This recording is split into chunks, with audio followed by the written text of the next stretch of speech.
Ya, ini kita teruskan untuk pertanyaan berikutnya, Ustaz, dari Dokter Lina. Silakan, Dokter Lina, mungkin ada yang disampaikan ke Ustaz.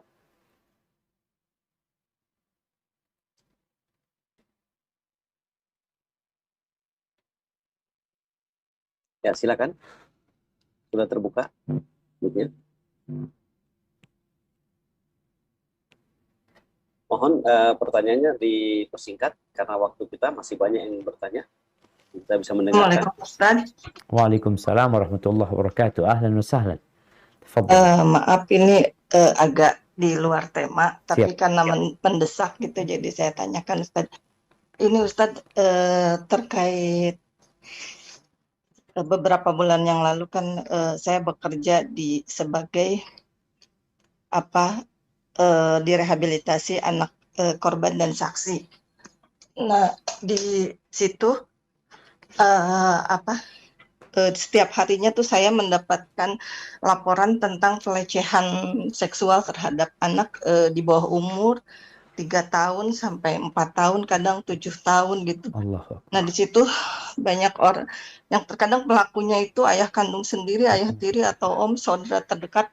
Apalagi di masa pandemi lockdown ini malah semakin meningkat. Di setiap tahunnya itu terekap ratusan, bahwa hampir 1.000 korban anak korban pelecehan ini. Nah, saya kadang ditanya oleh orang tua, bagaimana ya saya harus menjawabnya, Ustadz menjelaskan. Orang tua kadang bertanya, di mana keadilan Allah gitu terhadap anak itu, kok anak sebesar itu masih kecil, 5 tahun, 3 tahun, kok menjadi kehormatannya sudah terenggut gitu. Nah. Kalau masalahnya kalau sakit atau miskin, kan kehormatannya tidak terenggut, orang tua bisa menerima gitu.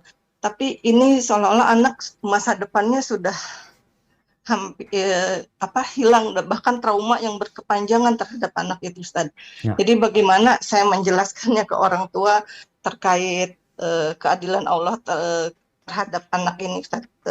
Terima kasih, Ustaz. Wassalamualaikum warahmatullahi wabarakatuh. Waalaikumsalam warahmatullahi wabarakatuh. Subhanallah, hibati fillah. Banyak di antara kita yang nggak kenal sama Allah Azza wa Jalla. Iya.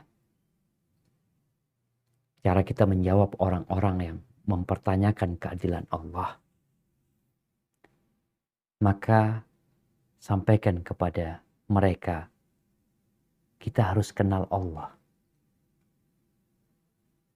Tak kenal maka tak sayang. Allah itu lebih sayang sama kita daripada orang tua kita. Banyak kita mengetahui hikmah itu setelah terjadi. Ketika kejadian kita kadang kala, kok bisa seperti ini, seperti itu. Setelah berapa lama, ya Allah, ternyata di situ hikmahnya. Allah Jalla Jalaluh tidak pernah berbuat sesuatu kecuali ada hikmah di situ. Anda juga pernah ditanya dulu oleh seorang Kapolres ya.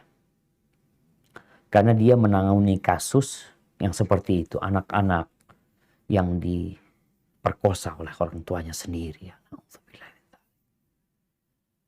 Kalau bicara di mana keadilan Allah, Allah itu maha adil. Allah akan tegakkan keadilan. Dan ketahuilah bahwasanya hidup di dunia ini cuma sebentar.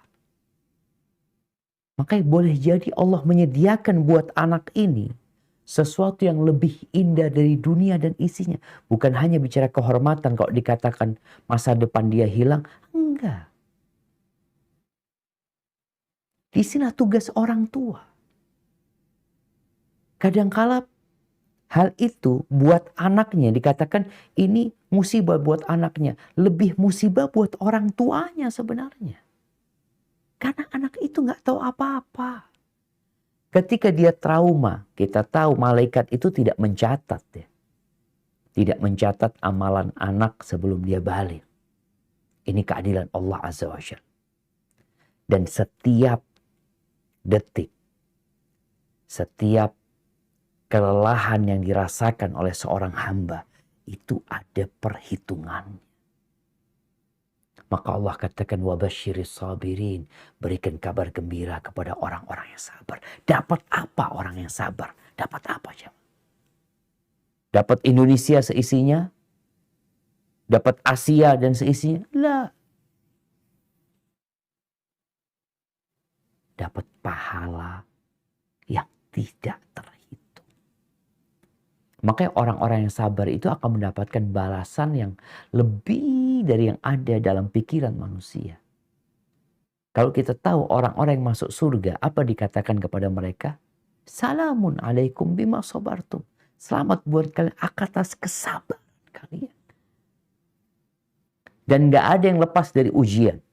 Jadi kalau bicara tuh anak kecil yang kena musibah dan anak kecil yang tidak terkena musibah, semuanya diuji sama Allah Azza wa Jalla.